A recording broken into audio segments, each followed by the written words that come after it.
नमस्कार। हामी शिक्षकहरूले आन्दोलन गरिरहेको समय हो यो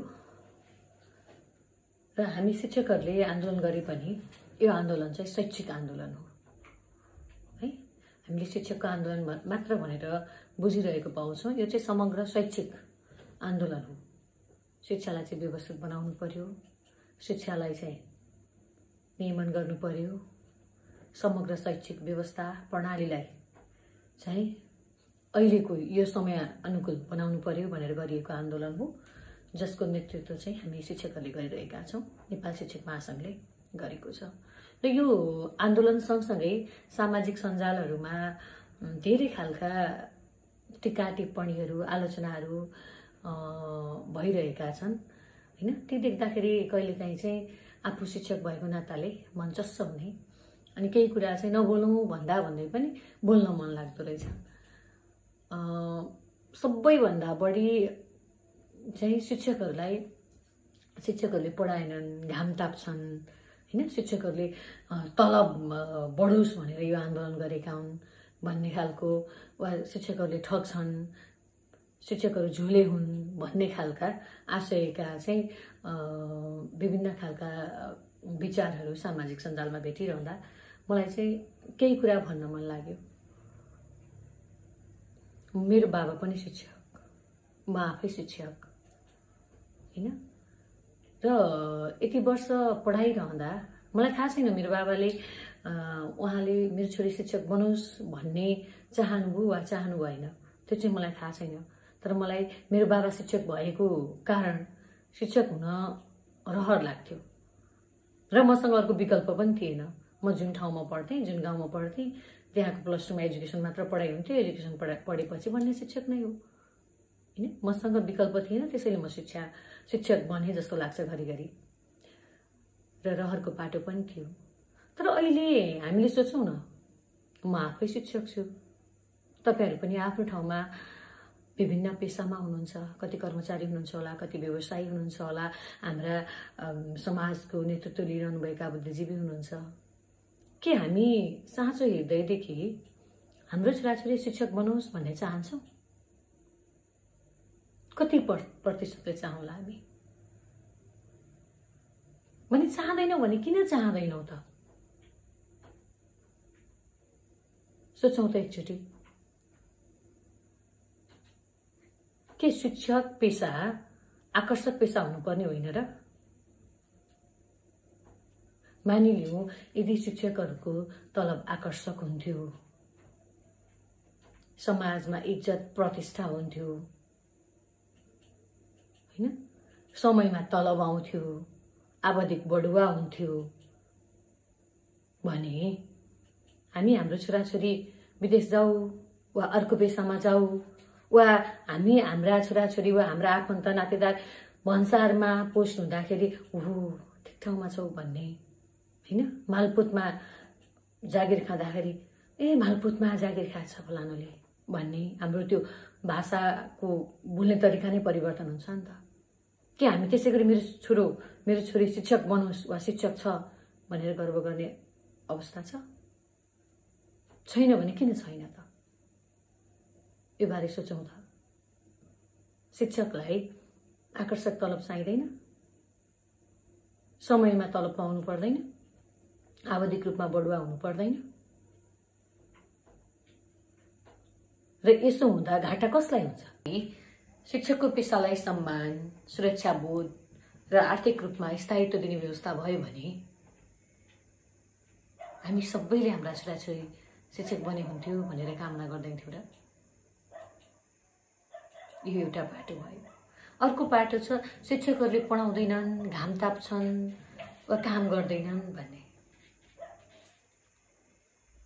यो सामान्यीकरण मात्रै हो क्या, जुन चाहिँ सबै शिक्षकहरूलाई एउटै ढाँचामा राखेर हेरेको छ। धेरै शिक्षकहरू इमानदार छन्, परिश्रमी छन्, समर्पित छन्, जसले सीमित स्रोत साधनलाई राम्रो सदुपयोग गरेर पढाइरहेका छन्, सिकाइरहेका छन्, र तिनै शिक्षकहरूले पढाएका व्यक्तिहरू आज हामी विभिन्न ठाउँमा छौँ र हामी पनि पढाइरहेका छौँ। होला केहीले पढाएनन् होला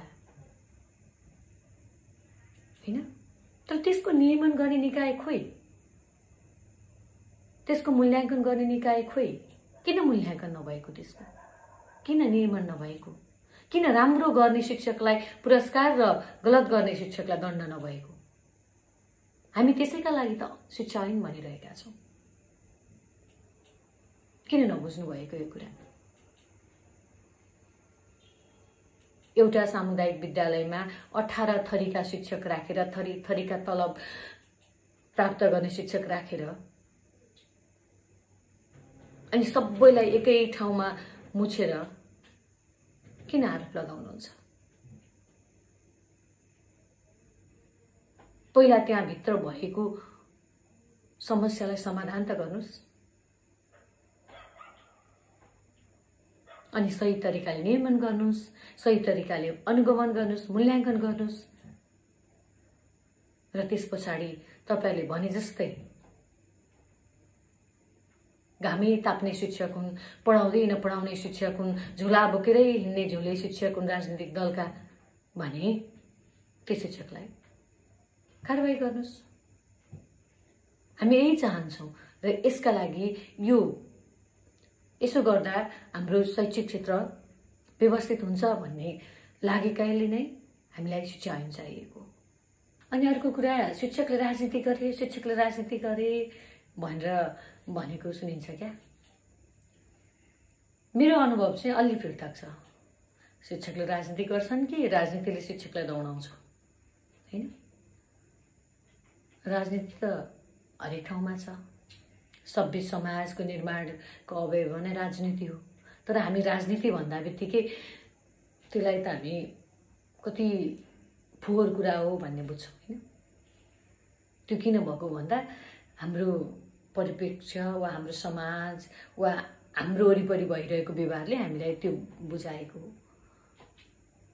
खासमा हाम्रा जति पनि राजनीतिक दलहरू छन् उनीहरूलाई आफ्नो दलको कर्मचारी चाहिन्छ, आफ्नो दलको शिक्षक चाहिन्छ, आफ्नो दलको कार्यकर्ता चाहिन्छ क्या हरेक ठाउँमा। र कहीँ नियुक्ति गर्नु पर्यो, सरुवा गर्नु पर्यो, बढुवा गर्नु पर्यो वा थप जिम्मेवारी दिनु पर्यो भने मेरो दलको हो कि होइन, योग्य मानिस हेर्दैन, त्यो हाम्रो हो कि होइन, हाम्रो भित्र पनि मेरो खेमाको हो कि होइन भनेर हेर्ने। अनि शिक्षकले राजनीति गरे भन्ने? कुन शिक्षकले राजनीति गरिरहेका छन् भन्ने सबैभन्दा डह्रो बलियो सबुत प्रत्येक राजनीतिक दलसँग आफ्नो तथ्याङ्क होला। एकैचोटि खारेज गरिदिनुस् न सबैको हैन? कुनै पनि राजनैतिक हस्तक्षेप बिना विद्यालयहरूलाई चल्न दिनुस् न। दिन सक्नुहुन्छ? सीमित विद्यालय मात्र छन् यसरी चलेका, तर ती विद्यालयहरू साँच्चै उदाहरणीय बनेका छन्, अनुकरणीय बनेका छन्। खासमा शिक्षकलाई दोष दिन चाहिँ एकदमै सजिलो छ। शिक्षकलाई मात्र होइन, हरेक ठाउँमा जुसुकैलाई पनि दोष दिन सजिलो छ, गलत प्रतिक्रिया दिन सजिलो छ हैन? हामी एकदमै कुनै पनि काम कहीँ भयो भने सकारात्मक काम भएको छ भने ला भयो होला र होइन होला भन्छौँ, त्यो कुरालाई सजिलै विश्वास गर्दैनौँ हैन? तर अहिलेको हाम्रो समाजको वा सामाजिक सञ्जालमा विचार व्यक्त गर्ने व्यक्तिहरूको हाम्रो प्रकृति चाहिँ कस्तो भइरहेको छ भने नकारात्मक कुरा छ भने हामीलाई कसैको केही अर्को विश्वास गर्ने आधार चाहिँदैन कि हामी पत्याइदिइहाल्छौँ। अनि सकारात्मक खबर छ भने चाहिँ हामीलाई शङ्का लाग्छ। अनि त्यसले गर्दाखेरि अब शिक्षकहरूलाई पनि दोष लगाउन सजिलो छ। कुनै पनि मुद्दाको वा कुनै पनि घटनाको तहसम्म नपुगिकन हैन सजिलै गलत प्रतिक्रिया दिने जमात बढेको छ र त्यसैले शिक्षकहरूलाई दोष लगाउने जमात पनि बढेको देख्छु म पछिल्लो पटक।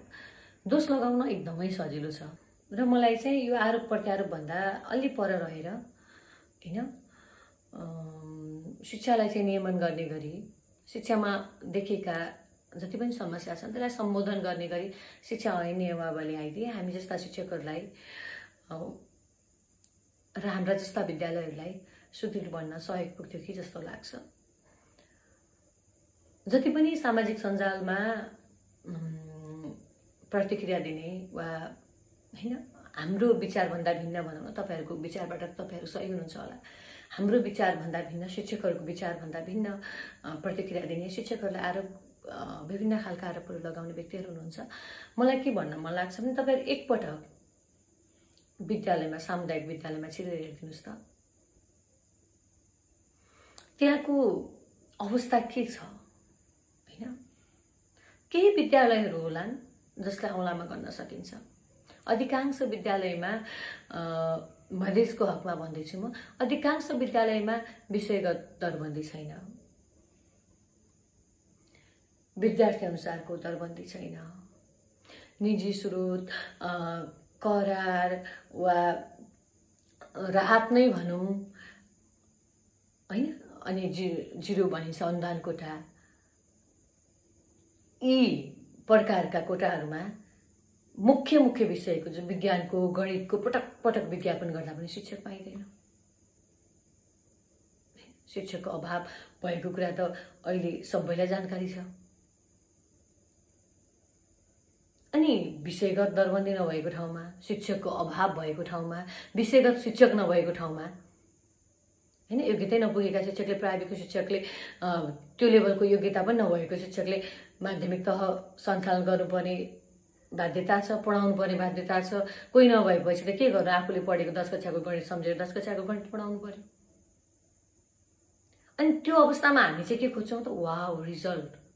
अनि रिजल्ट कसरी वाउ हुन्छ? यस्ता खालका धेरै समस्या छन् का। यो विद्यालयको विषय शिक्षकको समस्या भयो। अर्को पाटो छ विद्यालयको अभिभावकहरू को हुनुहुन्छ, समाजको कुन वर्गका मानिसहरू चाहिँ त्यस विद्यालयमा अभिभावक हुनुहुन्छ र उहाँहरूले विद्यालयलाई सहयोग गर्न सक्ने वातावरण छ कि उहाँहरूले आफ्ना बालबालिकालाई नियमित विद्यालय पठाउन सक्ने वातावरण छ?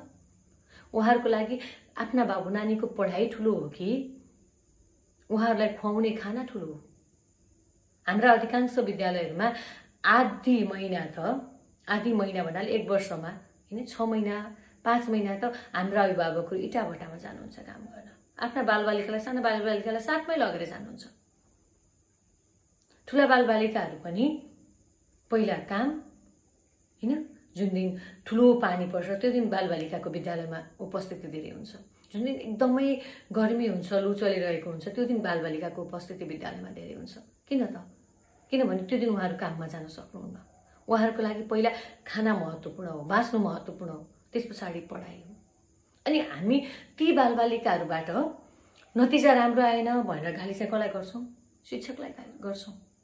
खोइ त हामीले सोचेको कि अहिलेसम्म ल तिम्रा छोराछोरीलाई नियमित रूपमा विद्यालय पठाऊ, हामी चाहिँ तिमीलाई यो व्यवसाय गर्न सहयोग गर्छौँ, यो इटाभट्टामा लैजाने काम चाहिँ नगर है भनेर कुनै स्थानीय तहले अभिभावकलाई भनेको छ?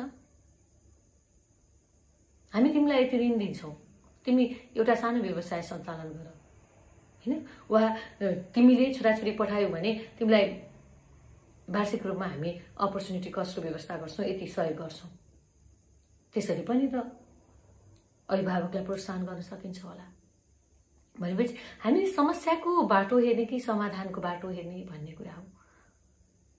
र शिक्षामा गर्न सकिने, गर्नुपर्ने धेरै कामहरू छन्। मलाई चाहिँ के लाग्छ भने पछिल्लो पटक धेरै सुधार पनि भएको छ हैन, कामै नभएको, केही नभएको भन्ने हुँदै होइन, धेरै सुधार भएको छ। तर एकै पटक रातारात ढक्क परिवर्तन त हुन सम्भवै छैन। त्यसैले हामीले शिक्षण पेसालाई मर्यादित बनाउने हो भने शिक्षकलाई सम्मान गर्न सकौँ, सम्मान गर्न सिकौँ पनि हैन। हामीले पनि आफ्नो पेसालाई सम्मान गर्नु पर्यो र हाम्रा वरिपरि रहेका व्यक्तिहरूले पनि यो पेसालाई सम्मान गरिदिनु पर्यो हैन। तपाईहरु गाली गरेर शिक्षकलाई नेताबोध महसुस गराएर शिक्षण पेसाप्रति नै वितृष्णा हुने गरी हैन अनुभूति गराएर अनि देशको शिक्षा सुधार गर्न सक्नुहुन्न। जहाँको भौतिक संरचना सुरक्षित छैन, भौतिक संरचना सबल छैन, गर्मी हुँदाखेरि पंखा चलाउन पंखा छैन, पंखा चलाउन पनि पंखै राखेको छ भने पनि पंखा चलाएपछि सरकारी सामुदायिक विद्यालयको विद्युत महसुल त फ्री गर्दा छैन।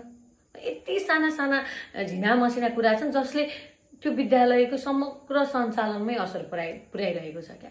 भनेपछि हामी ती पक्षमा हेर्दैनौँ। अनि एक कुरो यो भएन, यो शिक्षकले गरेनन्, त्यो शिक्षकले गरेनन्, त्यो शिक्षकले गरेनन्, शिक्षकलाई मात्र आरोप लगाएर केही हुनेवाला छैन। विद्यालय साँच्चै राम्रो बनाउने हो भने शिक्षक, विद्यार्थी, अभिभावक सबैको उत्तिकै महत्त्वपूर्ण हात हुन्छ। र विद्यालय बलियो बनाउनुपर्छ। विद्यालय बलियो बनाउनलाई शिक्षक बलियो आउनुपर्छ, अभिभावक बलियो आउनुपर्छ र बालबालिकालाई बलियो बनाउन सबैले मद्दत गर्नुपर्छ। यो एउटा पाटोको कुरा भयो। अर्को पाटोको कुरा हैन, नेपाल सरकारले प्रत्येक 10 वर्षमा पाठ्यक्रम परिवर्तन गर्छ। पाठ्यक्रम त परिवर्तन भयो। अब परिवर्तित पाठ्यक्रम बारे शिक्षकले चाहिँ कसरी थाहा पाउने? त्यो थाहा पाउनलाई त्यो कसले चाहिँ थाहा पाउनु पर्ने? कुन शिक्षकले? हैन, शिक्षा तालिम केन्द्रले तालिम त दिन्छ। कसलाई दिन्छ? वर्षमा उहाँहरूको पनि आफ्नो कोटा हुन्छ। त्यो कोटामा प्रत्येक गाउँपालिकाको, नगरपालिकाको एक कोटा शिक्षक, अनि त्यो पनि स्थायी शिक्षक। अनि विद्यालयमा आधा भन्दा बढी राहतका, निजी स्रोतका, करारका, अन्य अनुदान कोटाका शिक्षकहरू हुनुहुन्छ। उहाँहरू त कहिले तालिम पाउनुहुन्न। अनि पढाइ चाहिँ सुधार हुन्छ कसरी? हामीले यसरी चाहिँ हेरेकै छैनौँ क्या। यो तहसम्म गएकै छैनौँ।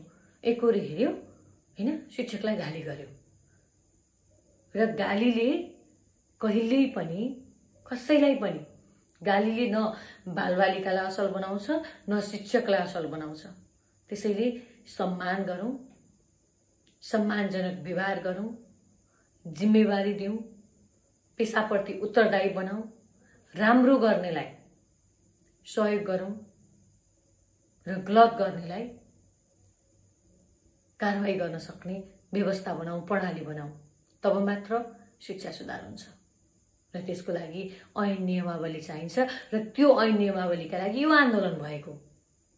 हामीलाई नियमन गर भनेर हामी आन्दोलनमा गरिरहेका छौँ भने सक्नुहुन्छ भने यो आन्दोलन शिक्षकहरूको मात्र आन्दोलन होइन। यो आन्दोलन विद्यार्थीको पनि हो, अभिभावकको पनि हो र समाजका सबै पक्षको हो।